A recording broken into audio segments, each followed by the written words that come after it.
The marketplace of Droska Station was alive with sound. Merchants shouted their wares, engines rumbled from nearby docks, and neon signs pulsed with offers too good to be true. Yet in the shadows of the Grand Bazaar, where the light did not reach, lay a small figure that no one noticed. Her name was Ilyra. She was only 7 cycles old. Her people called the Velani, small, fragile beings with delicate limbs and luminous eyes.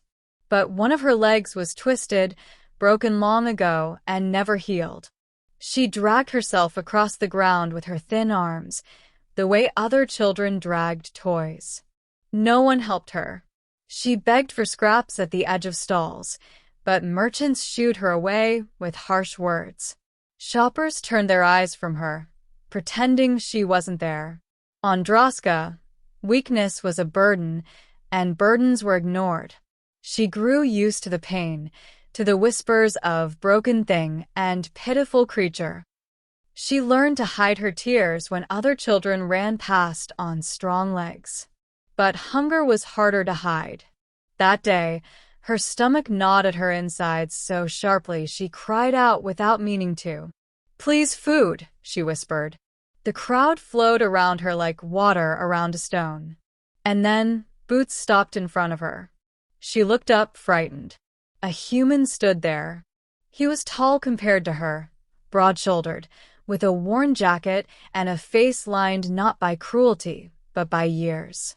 His eyes, brown and steady, met hers without flinching. "Are you hungry?" he asked softly. Her throat caught. "Yes." He knelt, reaching into a satchel. From it, he pulled a small wrapped ration bar. He broke it in half and held it out. "Eat slow. It's dense." Ilyra's hands shook as she took it. She bit, chewed, and for the first time in days tasted food that wasn't refused. Her eyes stung with sudden tears. "Why?" He tilted his head. "Because you needed it." No one had ever given her anything without scorn. The man's name was Jack Carver. The next day, he returned. And the day after. Always with food, sometimes with water, and always with a question. "How are you holding up, kid?" At first, Ilyra was wary. She had learned early that kindness often hid sharp teeth. But Jack never asked for anything. He never mocked her limp or her weakness. He simply sat with her, told her stories of his travels, and made her laugh in ways she thought she had forgotten.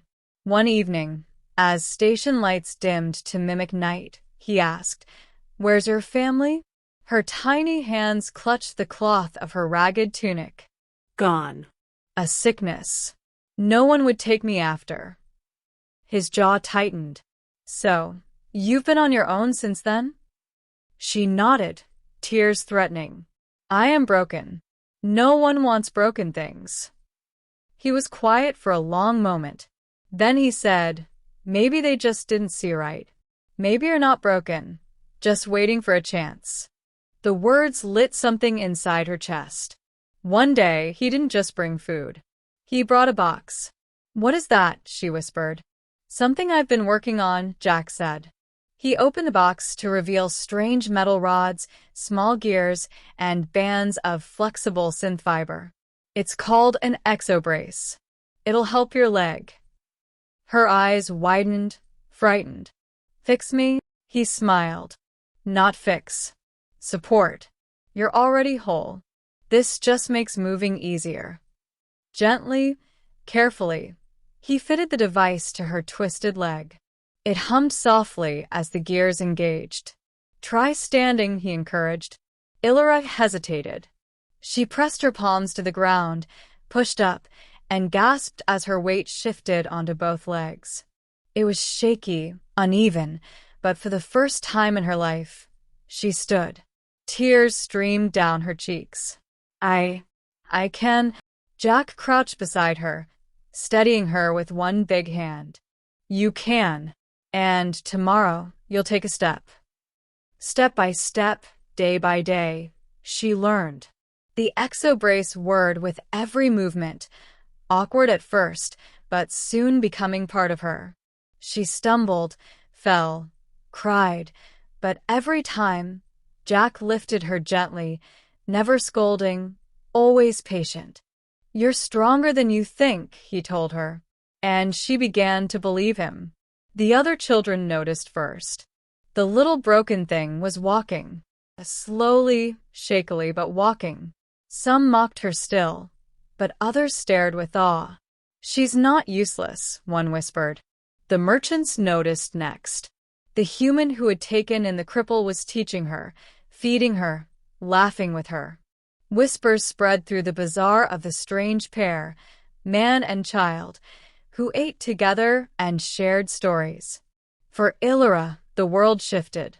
Where once there had been only shadows and hunger, now there was warmth, food, and a hand that steadied her when she wavered. One night, she asked the question that had burned in her chest. "Why do you help me?" Jack looked up from the engine part he was tinkering with. His eyes softened. "Because once, when I was young, I needed help too. Someone gave me a chance. Without them, I wouldn't be here. Figured the least I could do was pass it on." She swallowed. "But I am not worth much." He shook his head firmly. "You're worth more than you know, kid.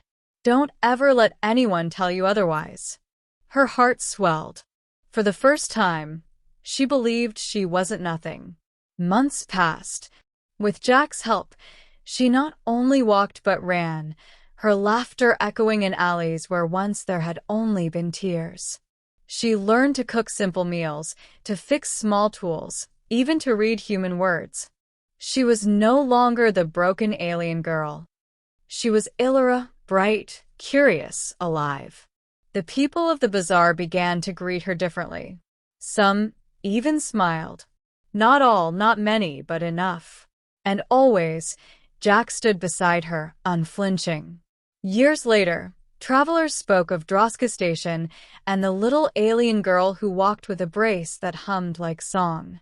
They spoke of the human who had given her a chance when no one else would. Ilyra never forgot the shadows, the hunger, the cold.